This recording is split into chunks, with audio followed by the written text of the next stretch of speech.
Citra. Citra didefinisikan sebagai gambaran suatu objek yang diperoleh dengan cara optik, elektrooptik, optik mekanik, dan elektronik. Secara garis besar, citra dapat diklasifikasikan menjadi dua, yaitu citra foto dan citra non-foto. Berikut penjelasannya. Citra foto berdasarkan spektrum elektromagnetik yang digunakan. Yang pertama, citra foto ultraviolet. Yang kedua, citra foto otokromatik. Yang ketiga, citra foto inframerah asli. Yang keempat, citra foto pankromatik. Selanjutnya, citra foto berdasarkan sumbu kamera. Berdasarkan posisi sumbu kamera, terdapat permukaan bumi. Citra foto dibedakan menjadi dua jenis, yaitu citra foto vertikal dan citra foto condong. Selanjutnya, citra non-foto. Citra non-foto merupakan gambar objek yang dihasilkan oleh sensor, bukan kamera. Citra non-foto dibedakan atas spektrum elektromagnetik yang digunakan, sensor yang digunakan, dan berdasarkan wahana yang digunakan. Citra non-foto berdasarkan spektrum elektromagnetik yang digunakan, yaitu citra inframerah termal, citra radar, citra gelombang mikro. Sedangkan citra non-foto berdasarkan wahana yang digunakan, yaitu citra dirgantara dan citra satelit. Materi yang ketiga yaitu materi sistem informasi geografis.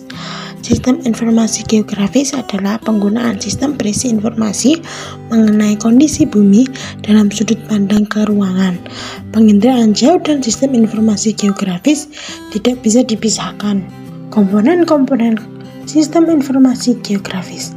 Sistem informasi geografis dibentuk oleh komponen-komponen yang saling berkaitan. Terdapat 3 komponen penting dalam sistem informasi geografis, yaitu perangkat keras atau hardware, kedua perangkat lunak atau software, yang ketiga manusia atau user atau brainware. Selanjutnya, tahapan-tahapan kerja dalam sistem informasi geografis.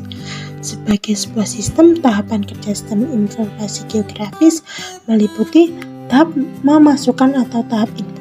Tahap pertama dalam tahap kerja sistem informasi geografis adalah tahap pemasukan. Tahap input ini terdiri dari sumber data dan proses pemasukan data. Sumber data, kita harus menyiapkan dulu data-data yang akan diinput dalam sistem informasi geografis. Data-data ini biasanya berasal dari data penginderaan jauh seperti citra, baik citra foto maupun citra non-foto, data foto udara, dan data foto satelit. Selanjutnya, proses pemasukan data. Setelah data yang dibutuhkan terkumpul, langsung saja dimasukkan dalam aplikasi sistem informasi geografis. Ada 2 jenis data yang dapat diinput dalam sistem informasi geografis. Yang pertama, data spasial. Data spasial adalah data atau informasi yang memiliki referensi atau koordinat geografis. Selanjutnya, data atribut adalah data yang memberikan penjelasan mengenai setiap objek, fenomena, atau informasi yang ada di permukaan bumi. Selanjutnya, data kualitatif. Data kualitatif adalah data hasil pengamatan yang dinyatakan dalam bentuk deskriptif yang diperoleh dari pengisian angket, wawancara, dan tanya jawab. Selanjutnya, yang kedua adalah proses pengolahan atau tahap pengolahan.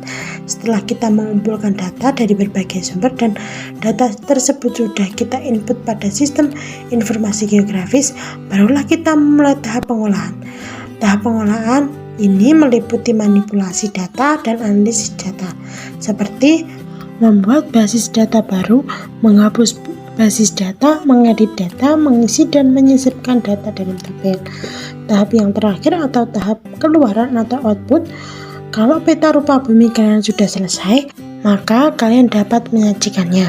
Penyajian data sistem informasi geografis dapat dilakukan dalam 3 bentuk, yaitu hard copy, soft copy, dan berbentuk elektronik atau biner. Berikut adalah contoh akhir dari tahap sistem informasi geografis. Fungsi sistem informasi geografis.